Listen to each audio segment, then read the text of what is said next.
This is Euroscopic, your weekly roundup of what happened, what's happening, and what might happen in and to Europe. In partnership with EU Observer, we bring you insights and reporting from their people on the ground across the European Union and beyond, plus interviews with European policymakers and analysts. I'm William Gluckroft, a journalist who writes the Germany Substack newsletter called The Schland. We're recording on Tuesday, April 30th, 2024, so events may have changed by the time your ears hear this podcast, but we will be discussing the latest Spitzenkandidat debate in Maastricht that happened this week, dueling addresses about the future of Europe between Emmanuel Macron and Viktor Orbán. Of course, Germany gets its ruling from the International Court of Justice. The Prime Minister of Spain might be stepping down. Lots to talk about today, plus interviews. First, with Luis Moreno Ocampo. He is an Argentinian lawyer and a former prosecutor with the International Criminal Court. And we have the co-hosts of another podcast called Woke as Science, which is a podcast from the University of Maastricht in the Netherlands. And we have their co-hosts with us, Constance Summery, who is the director of the university's Diversity and Inclusivity Office, and Darian Meacham, who is with their philosophy department. We will have more of that right after this.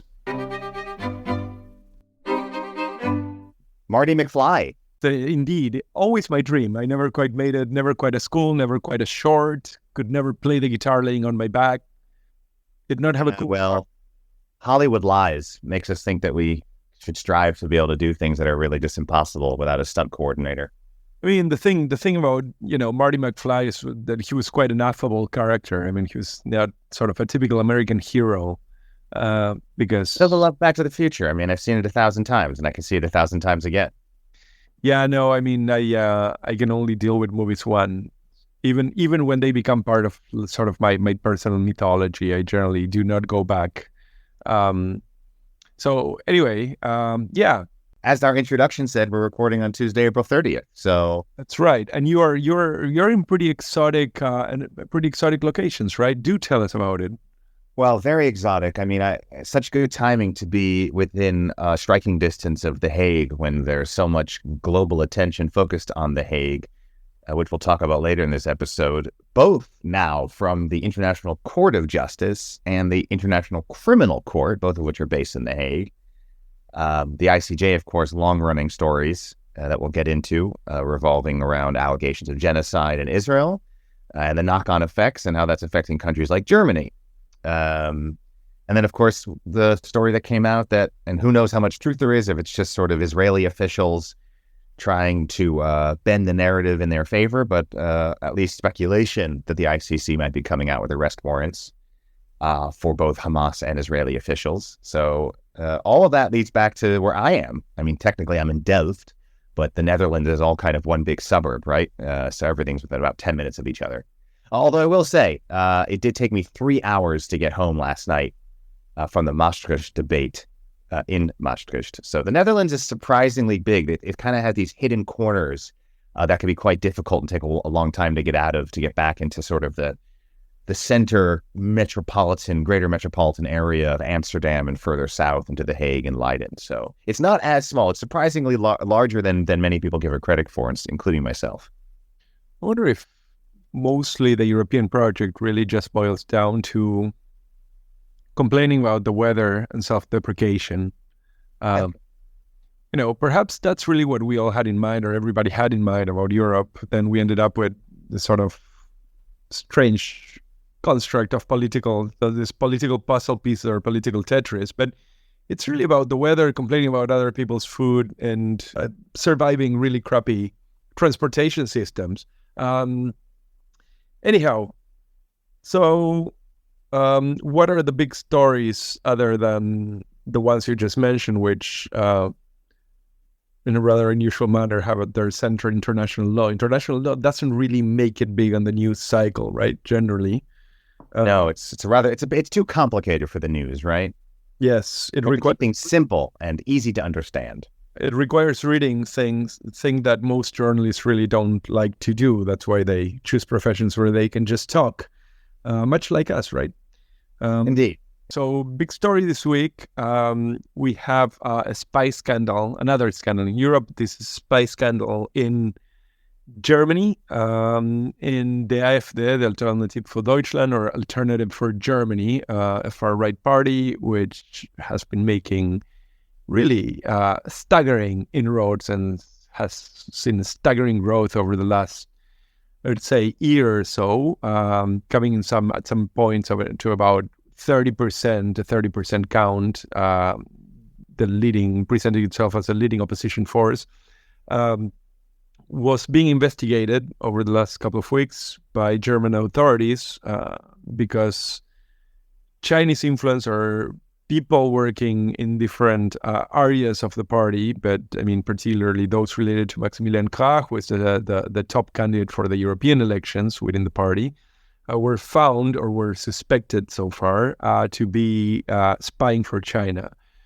Turns out that there were a couple of arrests at the end of last week. So Maximilian Krah, who was billed to be in Donaueschingen, down in your neck of the woods, somewhere between Baden-Württemberg and Bayern, canceled his appearance. Rumor has it that he was actually whisked away or shooed away by other party members that did not want him sort of sharing stage. But everything seems to point to the fact that he's still sort of in the same position, distancing himself, obviously, from assistants and people is implicated in the investigation.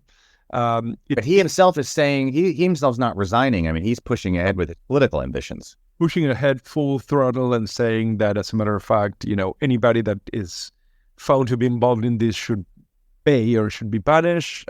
He distances himself from some of his assistants, and he just pushes forth. Obviously, the thing that always gets me, I must say, about accusations of the AfD or accusations of Le Pen or Salvini, being in cahoots, as they say in New York, being in cahoots with Putin or the Chinese or whatever else it is that you don't really need to go to the far right. I mean, we had the previous Chancellor of Germany, Gerhard Lupenreiner Democrat Schröder, I believe that's his full name, who had extremely close relations with the Kremlin, worked for Gazprom, and considered Putin a personal friend. I mean, same goes for, Karin Kissel in Austria, who was also very close. So, I mean, okay, she was closer to the far right, but the point is that it's not that there is a party line here that is, has a monopoly on Russian or Chinese relations.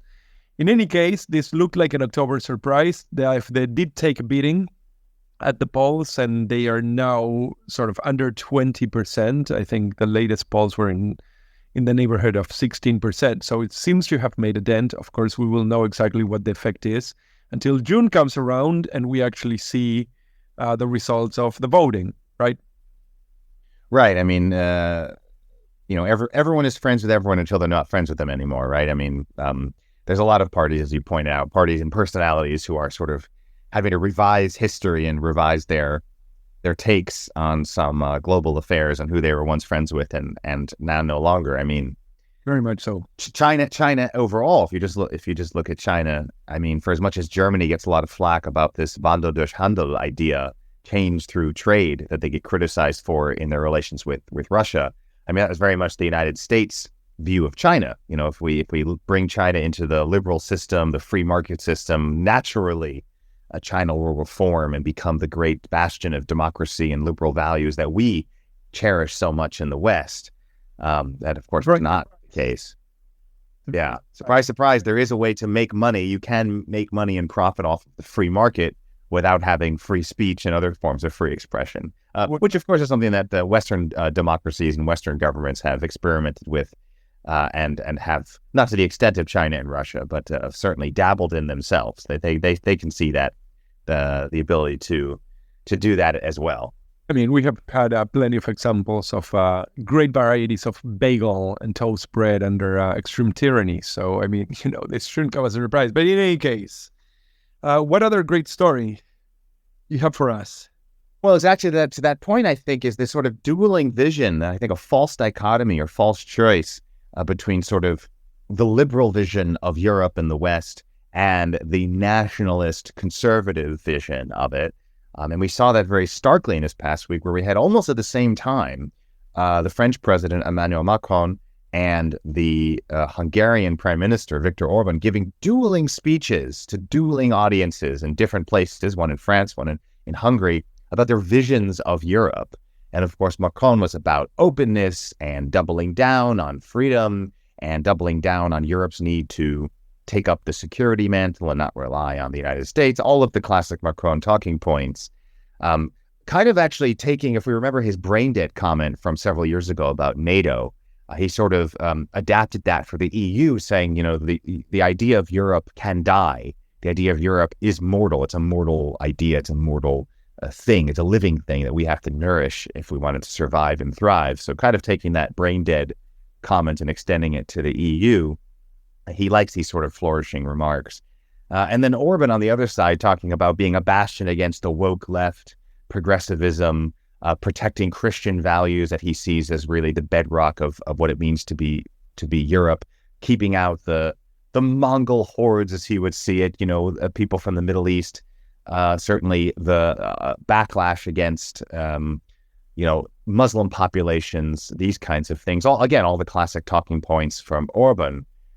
And it really gets kind of tiring from both sides, because there must be, it really comes down to, well, if you're not a nationalist and a racist, and if you don't want to keep everyone out, and you like the idea of open borders and the freedom of movement of people and goods, then you have to be on the side of Macron and the sort of this liberal idea. It has to be one or the other. And I feel like that puts off a lot of voters. I mean, we see that not only within the European Union, but also in the United States and other places where voters are confronted with this false choice, and other parties are still seeming to struggle coming up with a third way or some other kind of reality. And I think we saw that very starkly this past week with these two competing visions between Macron and Orbán. I mean, the problem, I think, with both speeches and with both figures is that they both sound completely stale, especially because both of them have gone through their own, rather hefty catalog of scandals and sort of mismanagement. I mean, Orbán is obviously under a lot of pressure. There are now a lot of demonstrations. I mean, there is this figure, Peter Magyar, that is emerging as really a force, a political force, essentially just running on many different forms of corruption. I mean, pointing corruption at Orbán. So, there must be a stage in which the discussion about the woke left and sort of the European and Christian values and way of life cannot but look like a smokescreen to protect what has essentially been mismanagement, state capture, and whatnot. And then on the other hand, I mean, you have Macron, who rinses his mouth with like freedom, European values, rights, all the right words from the point of view of a progressive. But then, they're arresting kids and sort of manhandling people when not brutally beating them up for protesting in favor of Palestine or in favor of a ceasefire. They're sort of imposing for the last 3-4 years all sorts of draconian, illiberal, essentially. I mean, illiberal policies. I mean, so when you hear them essentially just repeating the speech, both to one side and to the other, I think it has become quite hard to take them seriously.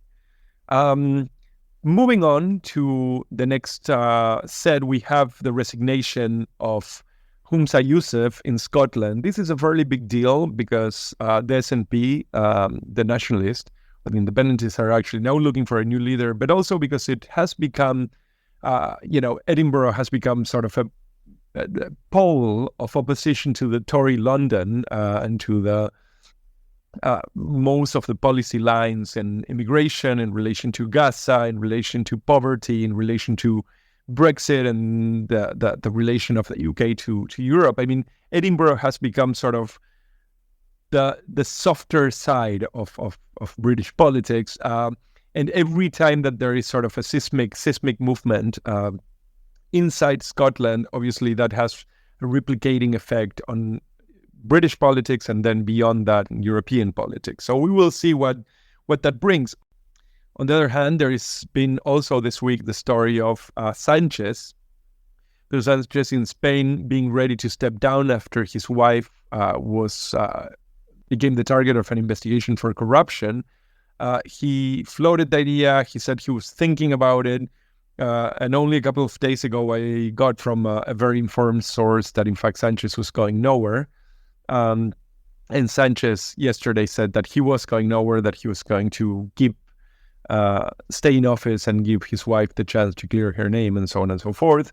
This is another of those stories that is very local, but at the same time would have massive implications beyond Spain, for instance, particularly in terms of what right now is European foreign policy, especially related to the Israel-Palestinian conflict, because Spain has sat solidly on the side of a ceasefire and has been making noises for now a couple of months about the recognition, unilaterally if necessary, of a Palestinian state.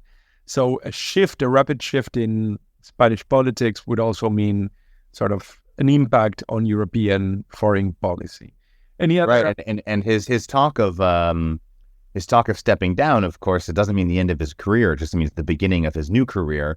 I know that socialists at the European level and in Brussels were very excited about this opportunity because there was talk of him, if he resigned from Spanish politics, he would move in to the Brussels level and sort of become a strong voice for socialist ideas and socialist policy at the European level at a time when the center-right, if not the far-right, is so ascendant.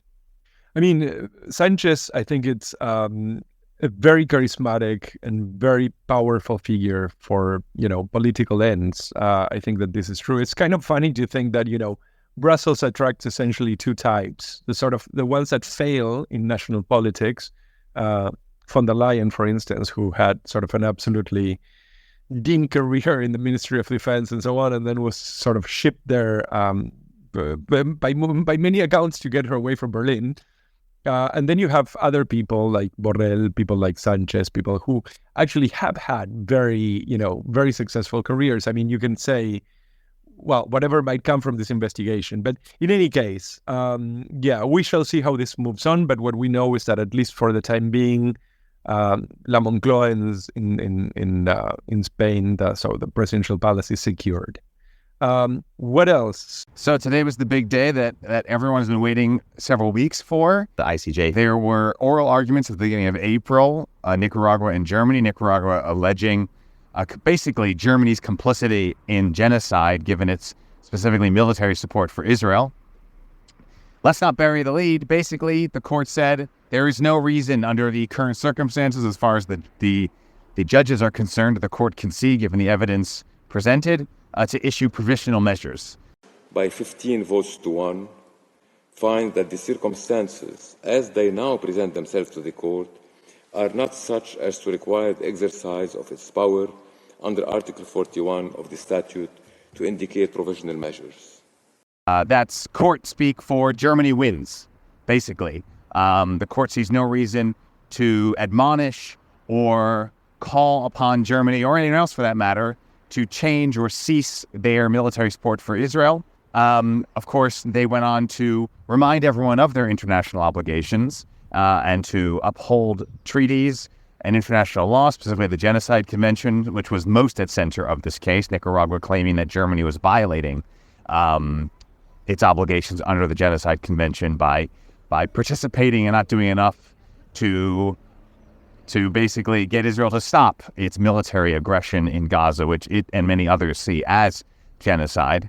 But the court said it basically has no role here. It did not, however, say that it doesn't have jurisdiction. Therefore, Germany didn't get everything it wanted. Germany did want the case essentially to be stricken from the record as if it never existed in the first place. The court would not go as far as to do that, saying that they do have jurisdiction.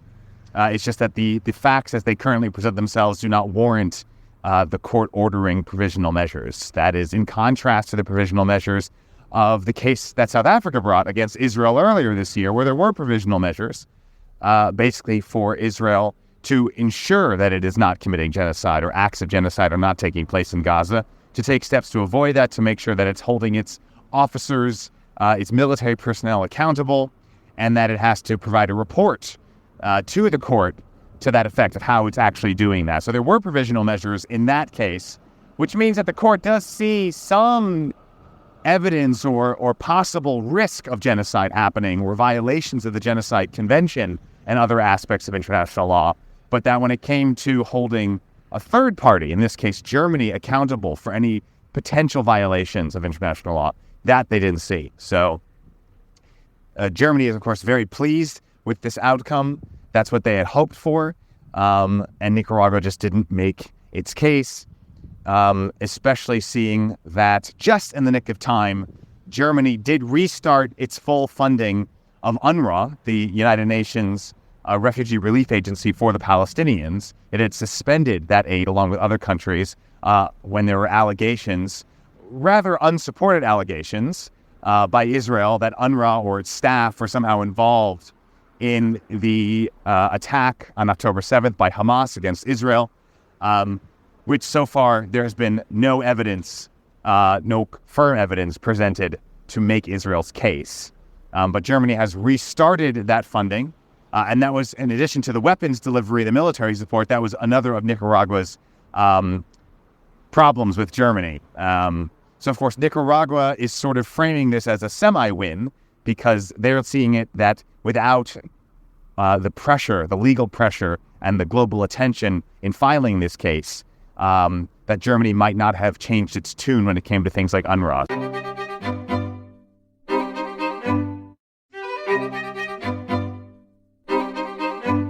So earlier this week, Martin had the opportunity to have a chat with Luis Moreno Ocampo. He is an Argentinian lawyer, and he served as the first prosecutor of the International Criminal Court from 2003 to 2012.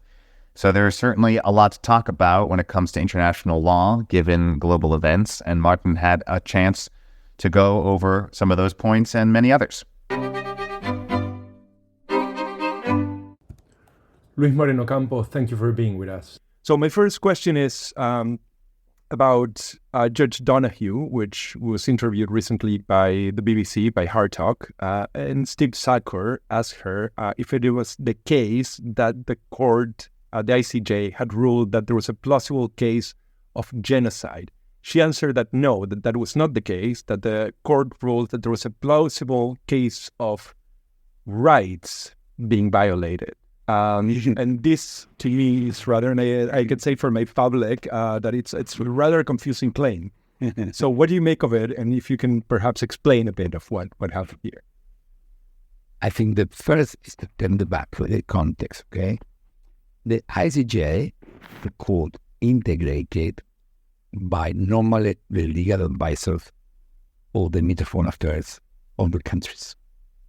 So she, the judge, was a former member of state. So these people are judges, so they are committed to do legal decision based on the merits of the law, but at the same time, they informally represent the country. So you have to understand, they are not totally independent judges. She, in some way, is there to represent the U.S. And that worked for me.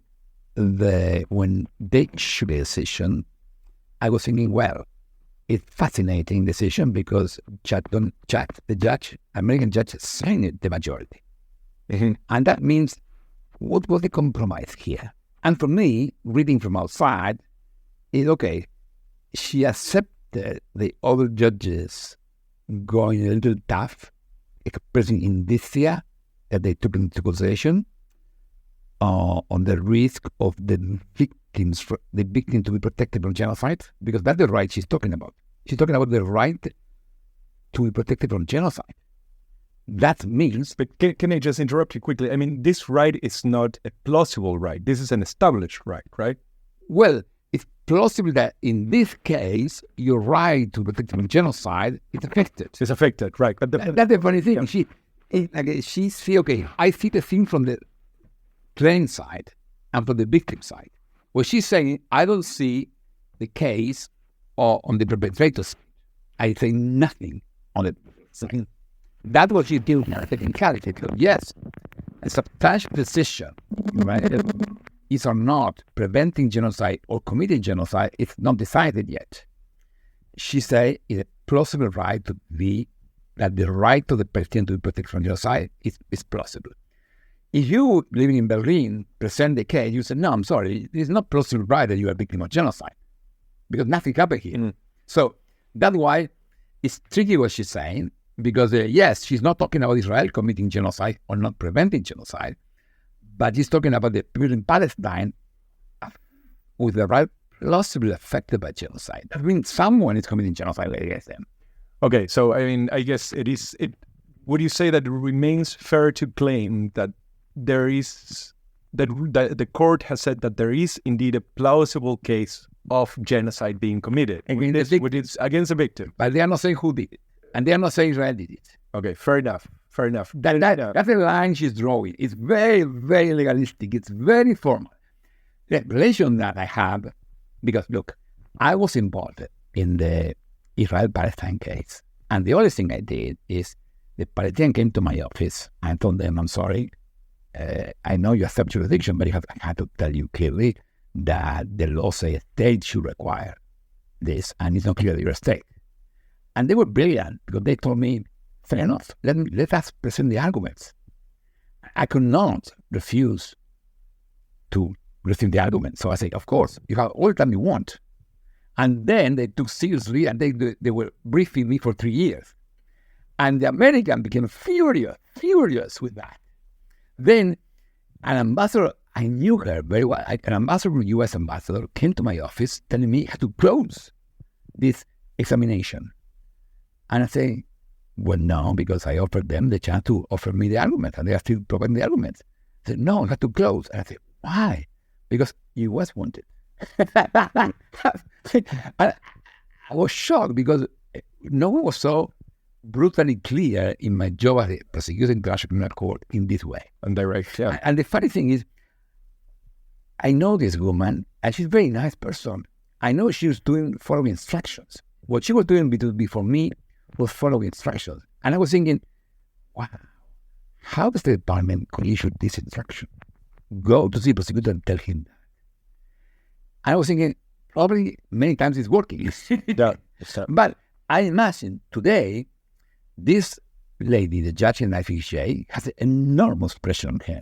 And I cannot imagine the pressure Karim Khan has today. I cannot imagine the pressure. That happened to me when I was I was just taking my time to make a decision. That's it. So let's move on then precisely to that. There's been a lot of talk over the last week, and in fact, it's been reported by Channel 12 in Israel that Netanyahu had called a cabinet meeting because they're afraid that there in fact will be an indictment or a warrant issued for their capture by the ICC. Do you think that there is any chance of that happening, that the ICC will move on Israel? Well, I have zero.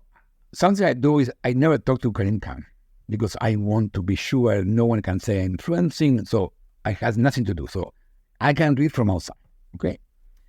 And what I see, Karim Khan was very active. He went to Egypt first, and then he went to Israel and Ramallah, and he talked about 4 different crimes. First, Hamas crimes. That's very important, because for me, it's shocking that no one is investigating Hamas. And Hamas leaders are not in Gaza. They are in Qatar. Why you are bombing Gaza without requesting arrest against the Hamas leaders in Qatar? For me, it's inexplicable. And the couple of reports I read that there is no investigation on the Turkish bank managing the money to buy weapons. There are some reports about the normal money, the money for the Gaza Strip, but no about buying weapons. Any prosecutor investigating organized crime, and Hamas is organized crime, should focus on the money. And the money is by and large in Turkey for the movement of weapon purchase. That's what the New York Times said. It was money going through the Turkey bank. How is not doing that? So, interestingly, because Karim Khan asked in the last budget more money for financial investigations. So if I follow Karim Khan, he's talking about investigating Hamas. That's very important. Then he's talking about other crimes. He talked about 3 different crimes committed by Israel, allegedly. One, very clearly, the siege of Gaza is illegal. It's at least a war crime. Could be a genocide, but at least a war crime and crime against humanity. Because it's illegal to stop the flow of water, food, and gasoline. It's illegal. I have friends, Israeli professors, who are my friends, and they recognize to me that. They cannot say that, but they know it's true. So that siege is illegal and was decided by the Minister of Defense and Netanyahu. So that is an easy case to do. Then can talk about very loudly about he's Muslim. He say we are bombing, shelling mosques and hospitals. That's prohibited. So on this he made a caveat. He say we had to really show why you did. So he was cautious, saying, okay, that's normally illegal if it's prohibited. You got to prove that you have very good reason to believe there were people there and you did properly. And the last crime he was alerting different times was in West Bank, the settlers in West Bank. So I think these are the 4 types of crime he's talking about. He's not talking about genocide, but he's alerting on war crime very clearly. Hamas, financial investigations, the siege, hospitals and mosques, and West Bank. It would be a massive earthquake politically if he were to issue arrest warrants, wouldn't it? Well, I imagine he had enormous pressure. Enormous pressure. But look, this is not time matter. So if Karim Khan is going to do it, the next president could do it. So the problem for Netanyahu is how long he will stay in power to be protected. No? When I indict Bashir, people will say, oh, nothing will happen. Well, you know what? 10 years later, Bashir was removed from power. He went to jail, and there were debates to send him or not to The Hague.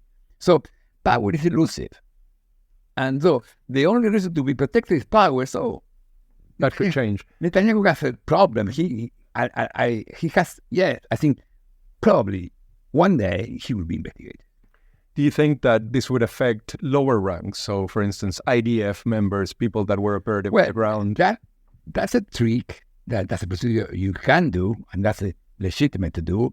Instead to indict Netanyahu or Minister of Defense, indict the pilot who was doing the bombing.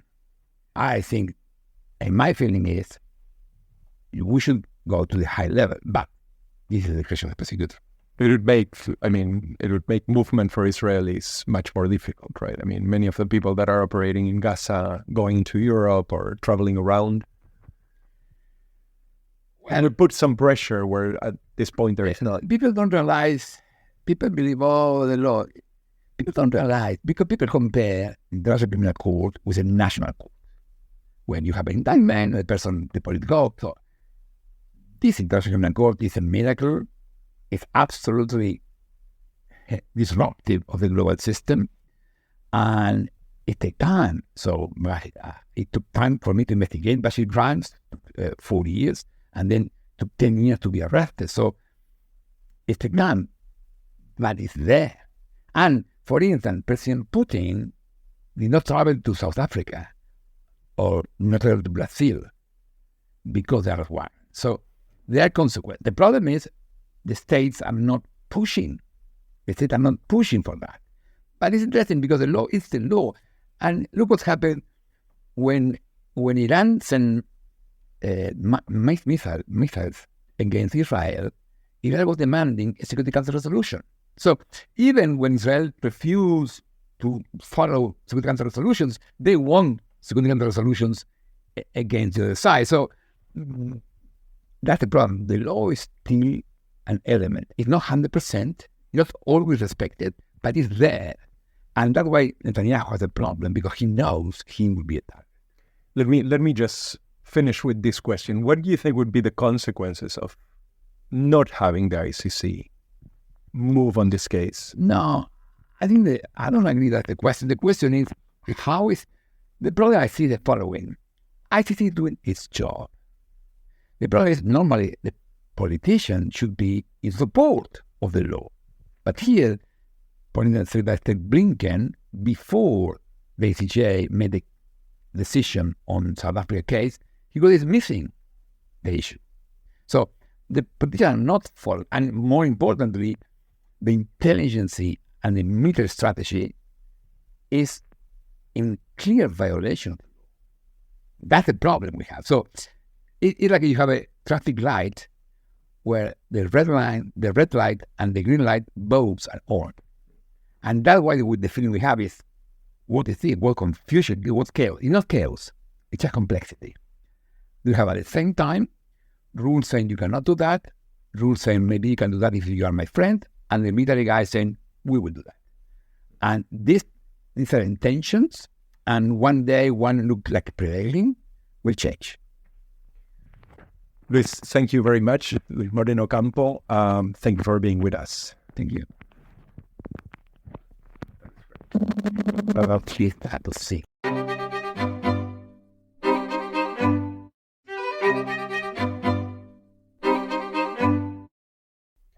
So let's make our main story today. Last night's, at least for us right now as we're recording, last night's Maastricht debate, called that because it took place in the Dutch city of Maastricht, which of course has a storied history when it comes to the EU, because it's where the Maastricht Treaty was signed in 1992 that basically made the European Union what it is today.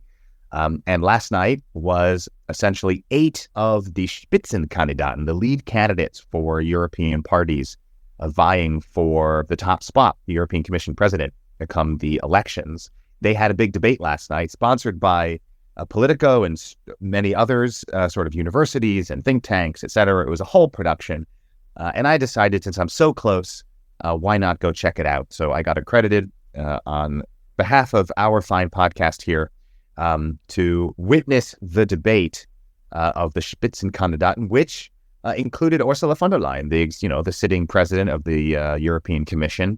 It wasn't so clear that she would participate from the very beginning, but she did agree to take the stage with 7 of her competitors from the left to the far right and everything in between.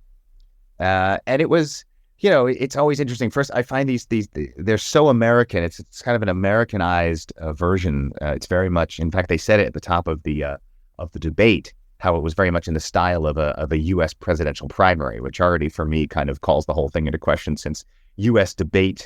presidential debates are usually a mess, kind of a shit show, kind of just a yelling match. It's not really a substantive debate at all. So that kind of made me stop and pause for a moment to begin with. Plus, many of these candidates, of course, will be irrelevant in a few weeks, despite all of the controversies and scandals surrounding Ursula von der Leyen and even some internal dissatisfaction with her in her own EPP center-right grouping.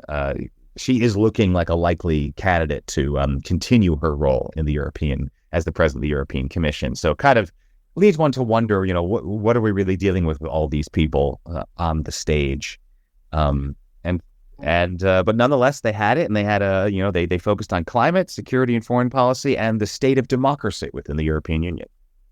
The way that it was reported this morning really gave you the sense that this was not so much a debate about the future of the European Union, but this was a debate about the future of Ursula von der Leyen.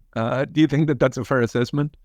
That's very fair. Of course, it was basically 7 people against Ursula von der Leyen, with the far right figure from Denmark really going at her the hardest. All the problems that we're seeing now with Russia buying influence to the AfD, it's your ID group. It's China buying the Flemish party that is part of your ID group. We see how China is also influencing within this same AfD party. Maybe before you are teaching everyone, clean up your own house. Before that, we were seeing Qatar buying off your parties. We were seeing Morocco buying off your parties. Can you answer to the questions? We were seeing a high level of corruption all across the European Parliament. And nobody has been more vigorous in wanting to implement stricter rules than the ID group. And if there is a criminal case against any member of the ID group, we will take it seriously. But when there is a criminal case against the Commission president, you want to re-elect her. That's the difference between your hypocrisy and our right to rule. As you might expect, with all the usual talking points of draining the swamp, a lot of Trumpian rhetoric there. But yes, it was very much against Ursula von der Leyen and kind of highlighting her scandals, the hypocrisies, that she's been criticized for, whether it comes to corruption with Pfizergate, whether it comes to Qatargate, things that we've talked about in past episodes here on Euroscopic and have been widely reported. Of course, her position on Israel, she was hit hard, very hard, especially with people on the left.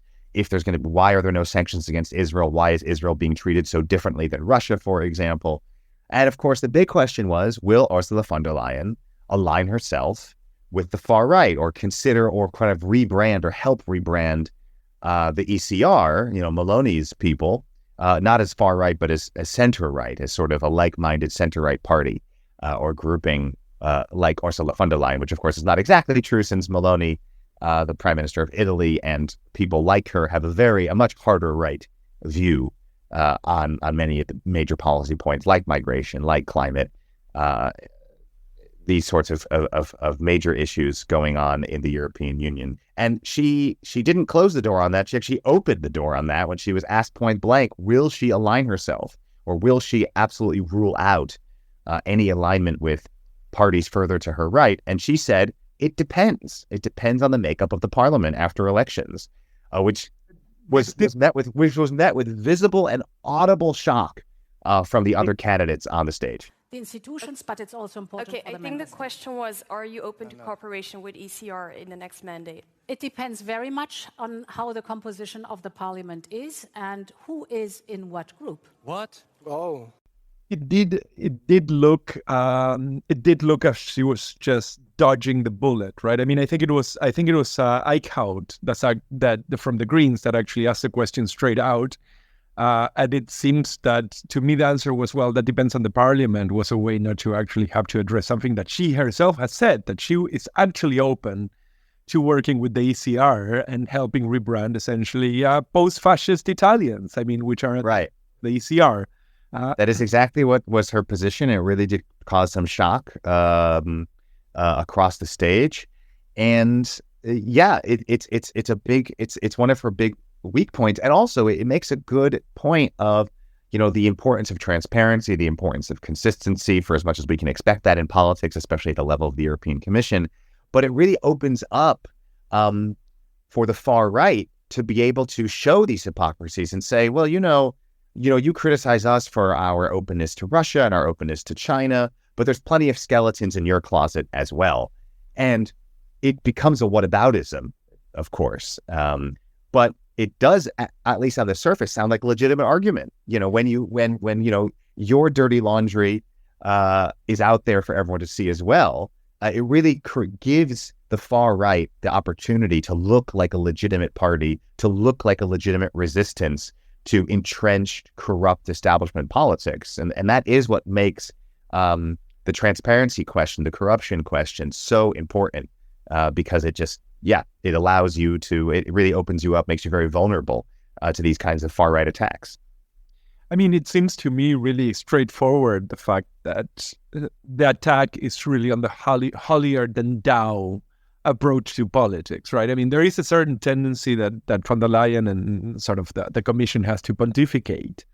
And obviously, that is really quite difficult when you actually look at, I think, the von der Leyen Commission sort of, from as close, at least as we look at it week to week, it becomes quite difficult to take that pontification seriously. At the very same time, the fact is that it's not only a lack of transparency and a propensity to things that look like corruption, like we had recently in the latest gate. I don't know how many gates the von der Leyen Commission has accumulated, but it's also the fact that there is a tendency to waffle, and there is a tendency to kind of change values and change positions depending on who is making the offer. Unfortunately, Madam von der Leyen, what we have seen is that you are lowering and really watering down the Green Deal for our farmers, as if green policies are the problem. The real problem of our farmers is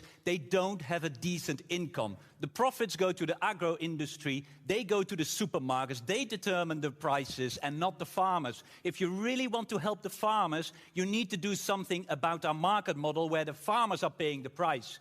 And instead of that, you are pretending to help them by just removing some green policies. That is scapegoating green policies over the back of the real concerns that the farmers have. The Green Deal becomes a major issue, and then the Green Deal is criticized, and she's no longer so interested and waters down the Green Deal. And then immigration positions are Merkelian in the sense that Merkel had this, hospitality attitude and sort of repaying for the sins of Europe and so on and so forth. And then all of a sudden, sort of Meloni comes onto the stage, and then von der Leyen becomes essentially a promoter of far right policy lines on migration. So I think that in a sense, this is really the problem with this woman, right? Which is that it's really a very slippery customer in all sorts of ways, and it does not really look, I think, like somebody that would be the best expression of European values and intentions. I don't know that there is anybody else among the other 7 that would be either.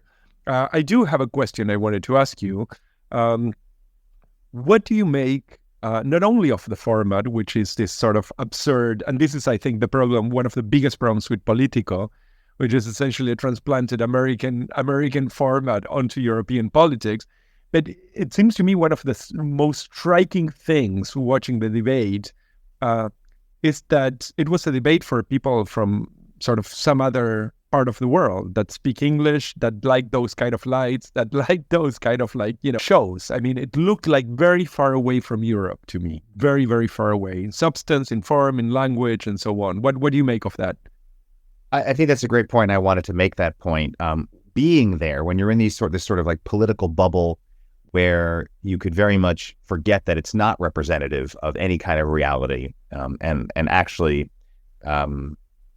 this was pointed out at least, this was pointed out by Eckhart, the Green Party leader, that he was on home turf, not only because he's Dutch and this took place in the Netherlands, but this debate was focused on the youth, and most people in the audience were very young. So of course they were very favorable to his kind of green and environmental party platforms and positions. And he himself pointed out, this is of course not representative of Europe. I wish it could be, but there's bigger forces at play. And when you're there, when you're in this bubble of super overeager, political watchers and these politicos themselves and their support staff, their aides, the security, you're in this weird bubble that's supposed to democratically represent, something larger. And it just feels so out of touch with what's actually happening. And there's a certain shininess to all of these people because they really are living the good life and good for them. But it's so not how, forget about the whole world. Of course, it's out of step with how most of the world lives. But it's also out of step with how a lot of Europeans experience their everyday lives. And again, that opens up this avenue, this window to resentment, to accusations from the far right that these establishment people are out of touch, that they don't really get what's going on. Whether or not that's true or not, it plays very well rhetorically. It's a very easy narrative to sell to people. And being there, you really do feel that you can imagine that if this is your daily experience, like for me, I just, I step into this and then I go back to something of a real world. But for these people who are in it every day, this is their live debates, the media bubble. You can understand how quickly you might lose touch with what's really going on out in the real world beyond sort of the overeager, groupie kind of rock star sentiment that you have in this. It's almost carnival-like atmosphere or music festival-like atmosphere for what is really democratic politics. And one last thing I wanted to say to that point is ideology aside, left-wing, right-wing, policies aside, there's also a geographic discrepancy. 7 out of 8 of the people on stage were Western and specifically Northern European. And these are the people representing the major parties of Europe who've been chosen as the lead candidates for their parties. There's very little Southern European and Eastern European representation. And that it already makes people feel very estranged and distant to what's going on in Brussels. Brussels is already, obviously just being geographically in Western Europe, is already out of touch with what's going on in Central, Eastern, and Southern Europe. And the fact that many of the people running the show, the people pulling the strings, are themselves Northern European, Western European, coming from a very strong, prosperous, strong social democracy, really does feed into this sort of resentment. And you've got to wonder if you're in Eastern Europe, if you're in Southern Europe, regardless of your socioeconomic situation, you got to wonder, like, where's my representation? I mean, I think that the fact that I did the rounds this morning of newspapers and outlets in at least most languages I speak. So, a few countries that I at least go on vacations with, and unsurprisingly, there was essentially no coverage, certainly no coverage above the envelope. So where you open the websites, but I mean, no coverage essentially of the Spitzenkandidat debate. I mean, very little marginally, and in most cases, not a lot of space given. And I think that itself speaks volumes, right? I mean, it is happening in Europe, but it is not happening to us. Even here in Berlin, I have a very hard time connecting the dots, and this is something that I do for a living and I do every single week. So since this was an American game, let me ask you a very American question about this most of American episodes on European soils. Who won? That, I was wondering this question myself, who won? I mean, I don't think, first of all, I think it might be an irrelevant question because the polls show that the European People's Party of Ursula von der Leyen is probably going to retain a majority, or most of the seats anyway, I shouldn't say majority, and she will probably continue on, although there could be surprises. So in a way, she wins by default, right? And she is very eloquent and she's very well spoken and she can handle her own on stage. But there were some very strong arguments from the Greens, from the European left especially, who were making some very strong critical points about those questions of corruption, transparency, the double standards when it comes to Israel versus Russia. They did stick it to Ursula von der Leyen to try to get her to come, to take a position. And as we discussed, her not out, ruling outright, working with the ECR and kind of bringing in further right parties, if not outright far right parties, into the fold. I think that stung people, and maybe will leave a little bit of a memory, leave something in their memory when people go to the polls. But as you say, I don't think an event like this, registers for normal voters, nor should it. People can't vote for these candidates, right? These candidates are not directly elected. They get elected, they vie for the European Commission president inside the European Parliament once we vote for them. So they're many, many, many steps removed from average European citizens, European voters going into June. And no matter what anybody on the stage said, it's very unlikely that any of them are really going to tip the scales in the favor of their particular party, because at the end of the day, we vote for the parties and we vote for the candidates in our home districts. So who won, who lost? I'm not even sure if it's maybe everybody lost, because it's not really a relevant question. And most of these people, as I said, will be irrelevant in a few weeks. They'll go back to their positions as just, one MEP of hundreds, if at all.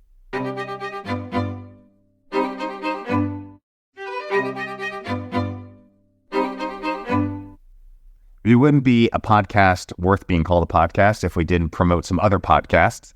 So we want to bring on two great people who are also co-hosts of their own podcast called Woke as Science. And that's a podcast from Maastricht University. And we want to welcome to the program Constance Summery. She is the director of the university's Diversity and Inclusivity Office, and Darian Meacham, who is a professor there in the philosophy department. Welcome to you both to Euroscopic. Nice to be here. Thanks. Long-time listener, first-time guest.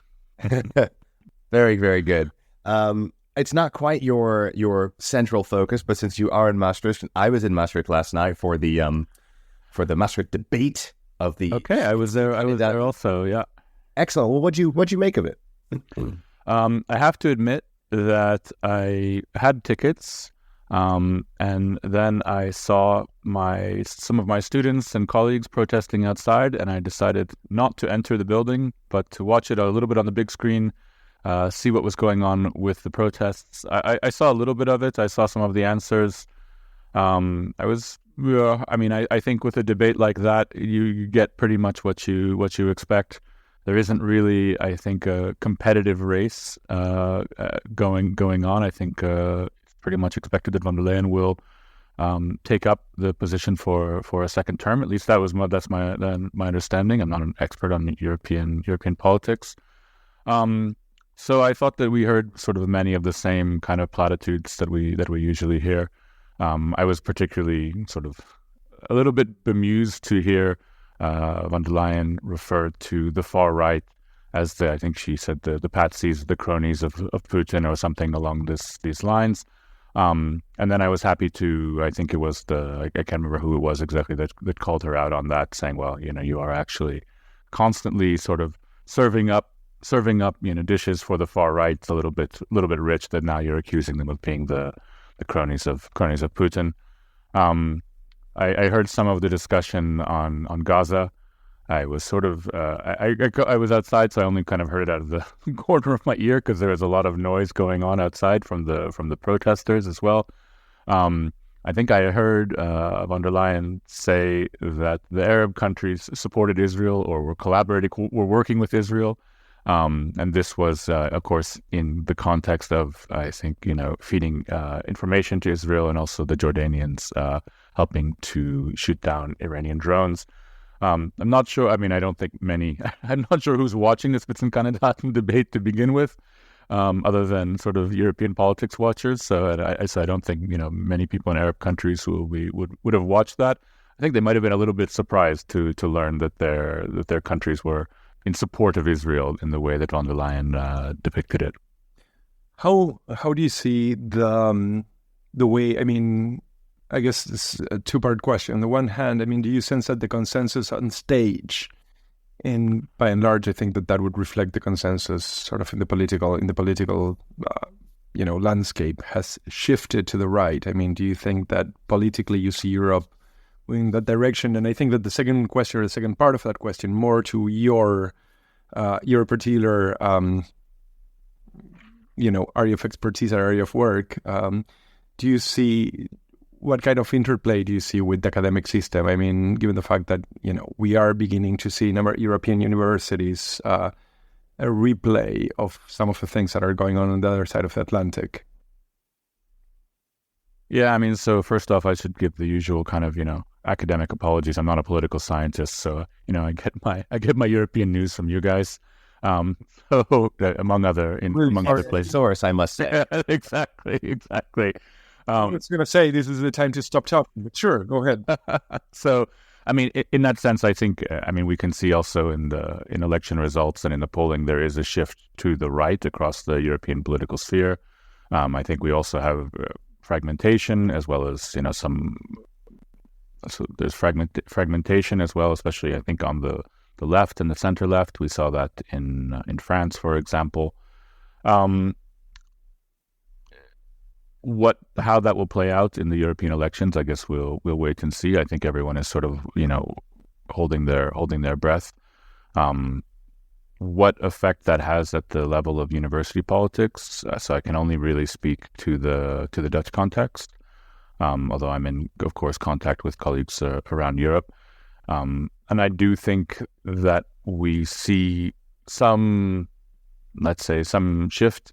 And I think that's especially in relation to questions. I mean, I think that the questions surrounding the war in Gaza are a little bit of an outlier here. So the war started, and suddenly the perspective shifted quite a bit, I think. So we went from a situation where we were hearing very staunch defenses of freedom of expression, freedom of speech, coming from kind of across the political spectrum, but also from the right. And since the war on Gaza started, we have seen a sort of quite a different perspective, where there have been real efforts to limit. I mean, I think you guys are both based in Germany, so you know the situation there much better than I do. But real efforts to place some limits on campus speech. Those efforts have not necessarily been successful. So it's largely, at least in the Netherlands, it's largely been at the level of talk. But what kind of slogans should be permitted? Where do lines get crossed into anti-Semitism? But there's definitely a chill in the air, I think. It's really remarkable to see that Gaza has shown us that in the end, everybody likes cancel culture, right? I mean, when their number comes up, they're always ready to go out and actually shout. I mean, I wanted to kind of follow up quickly. I mean, the Dutch university system has been somewhat on the news, at least for those of us who have a former academic life, because of this attempt at the Netherlandization of academia, which is really consistent with a lot of what we have seen coming out of Dutch politics. Can you talk a bit about this and where do you think it's going? Yeah, I can say a little bit about it and where it's going. I think nobody really has any idea. That a large number of programs in the Netherlands are taught in English. The justifications for this range from, English is the lingua franca of science, to this has economic benefits for the Netherlands. This brings in foreign students who bring in money. And I think in recent years, we've seen a kind of backlash against this. And this backlash has to some extent been across the political spectrum, but has largely been on the right. But also, not just on the far right, also on the what we would sort of characterize as the center right. And the idea is that the Englishization of the Dutch academy or Dutch higher education has led to, or has had damaging impacts on Dutch culture, has led to an over-influx of international students who are now flooding the system, who are driving up prices in housing markets. These international students, they don't stay, so they're not contributing to the Dutch economy in the longer term.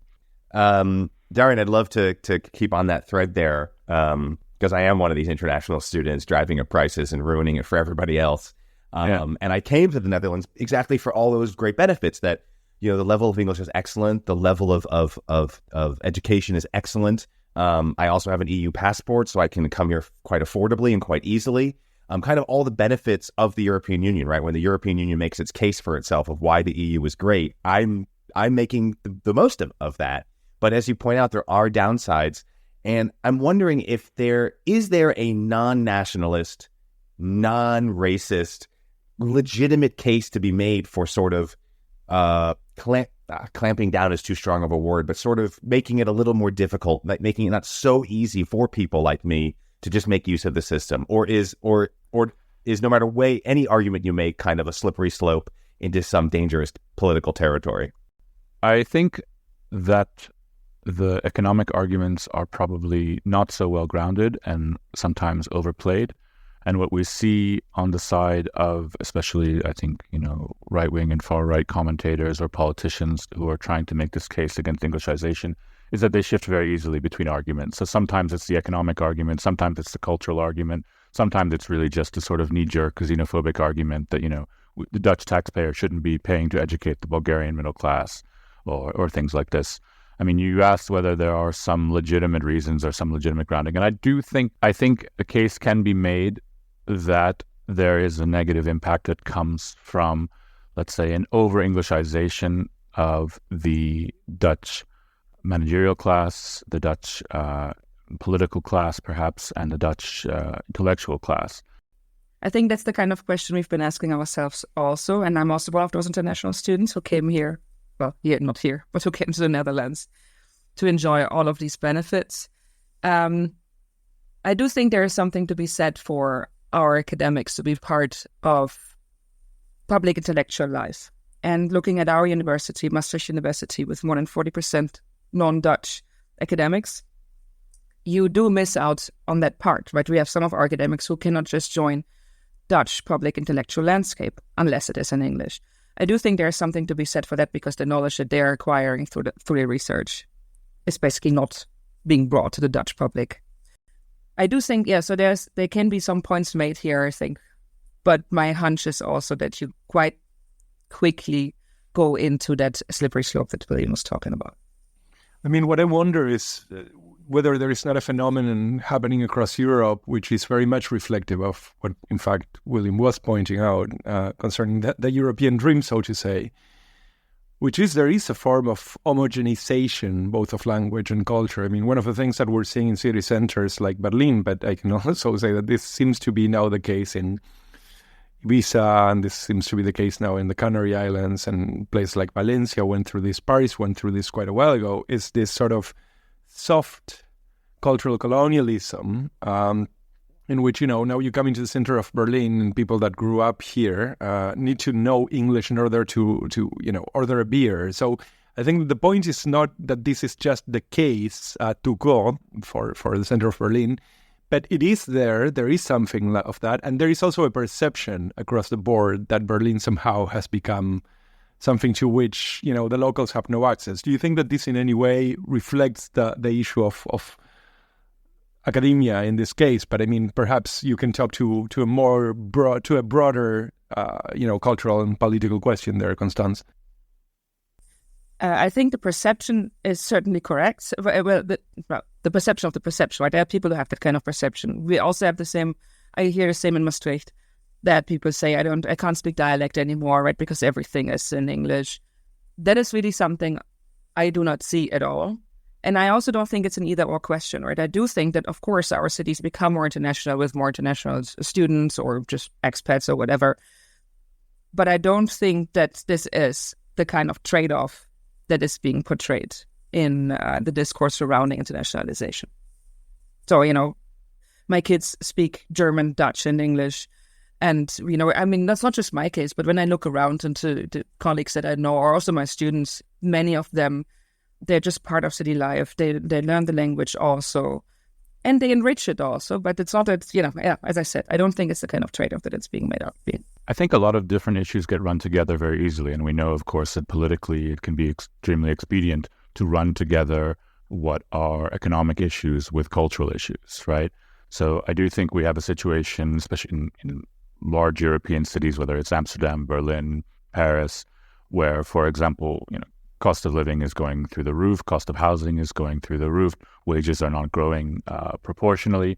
And this, of course, breeds resentment, right? And this breeds also, I think, a sense of alienation. And it's very easy to channel that alienation into towards cultural causes, let's say, towards say, well, yeah, the reason for your growing sense of alienation and isolation within your own home is because of this influx of foreigners and because you can't speak your own language, in your city centers anymore. And there is some truth to that, I think, right? So I think it's not.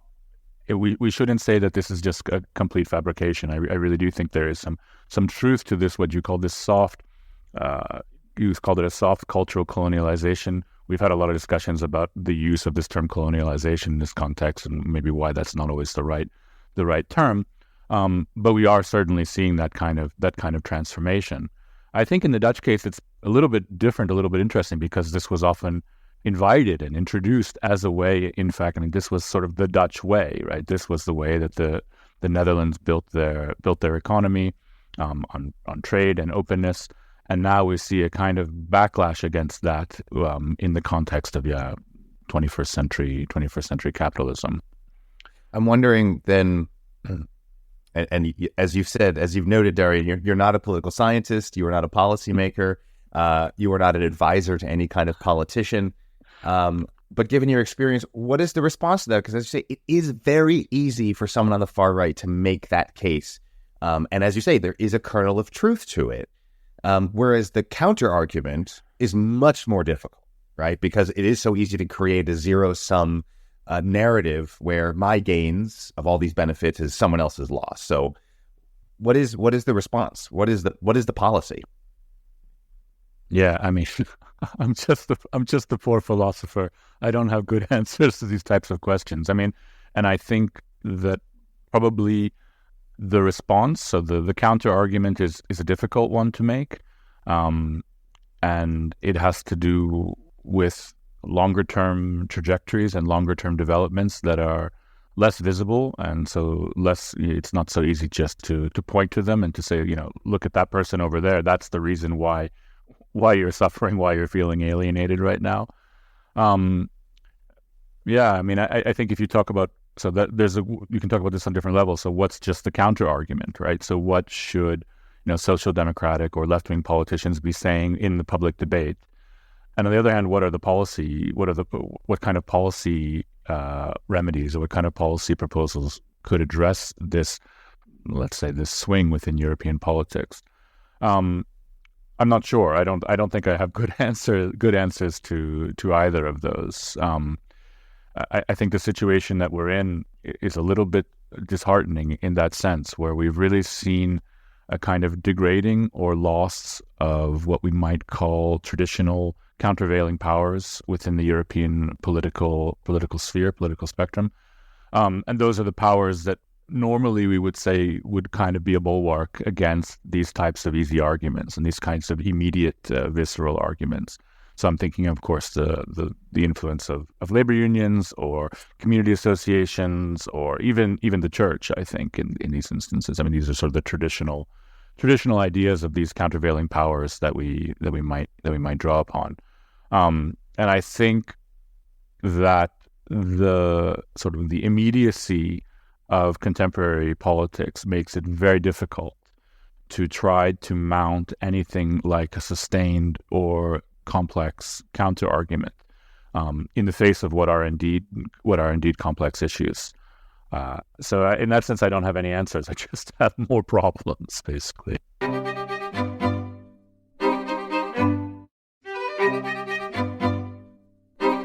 So before we leave you today, let's look at what's coming up. And of course, there's always things bubbling up. As we heard in the Spitzenkandidaten debate, the Maastricht debate, as we were just talking about, the impact of what's going on in Gaza and ongoing in Ukraine has serious policy implications for the European Union, and it's becoming a political issue going into these European elections. Martin, how are you seeing? Let's start first with Ukraine and this fresh amount of money and weapons from the United States. What kind of impact is that having going ahead? Do you see things developing on the European side? I mean, I think that there is a straightforward question, which is, are we going to see a shift in the direction of the wind over the next couple of days or over the next couple of weeks? So that is to say, if there is in fact a very quick deployment of, heavy ordnance that actually gets used to repel, Russian advances, there is a way to actually secure the line of contact in the east. And in fact, we begin to see a more daring, because I think that this is actually one part of a story, a more daring approach to operations within Russian territory. Then I think that what we will also see is Europe trying to sort of shuffle its position and again jump on the bandwagon of the American push to secure Ukraine. This has become a very hot issue because it's one of the many ways in which Europe gets accused of double standards, gets accused of putting sort of words out into the wind, but actually not getting stuff done. So what happens with the American reassignment of assets to Ukraine is actually a very, very central question. There's also been a strong push by Brussels and countries like Germany to try to force Greece and Spain in particular to bring or to turn to Ukraine air defense systems. This is sort of part of what I think will be a larger conversation as the American assets begin to arrive as to what role from here on Europe should play there. Indeed, and we'll see if Macron puts his money where his mouth is. Going back to what we were talking about his big address, he's often criticized for being the president of a major European country, but often acting as if he just runs some kind of nonprofit or some policy think tank. He does actually have the ability to set policy, and France is roundly criticized for not doing enough in terms of their GDP, in terms of their size, their stature in the European context, doing enough for Ukraine. And even though Macron talks a big game about supporting Ukraine and repelling Russia. So we'll definitely see if the new influx of American support might, for if nothing else, pure ego reasons, pushes France into a more substantive direction with supporting Ukraine. But that also, goes hand in hand with what's going on with Israel. This speculation that's come out in the last couple of days that the International Criminal Court might actually issue arrest warrants for top Israeli officials and Hamas officials. Again, without actual confirmation if these things are really going to happen or not. There's a question of, is this really just Israeli officials trying to stir up trouble, trying to get ahead of a story, trying to work their own internal diplomacy with their European contacts. Because, of course, if there really are arrest warrants, it would put European countries in quite a bind. The United States is not party to the ICC, so it's not a problem, nor is Israel.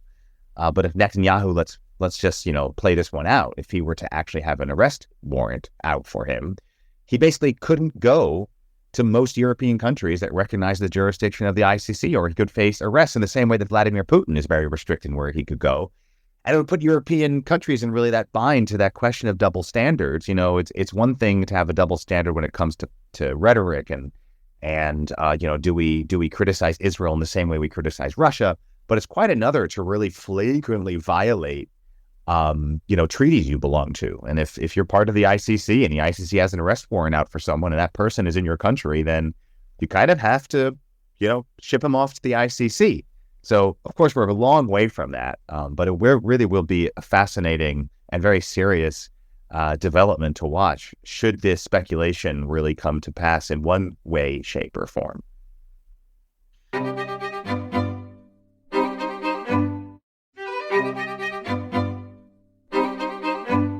That's it for this week's Euroscopic, written by us, produced by us, and edited by Martin.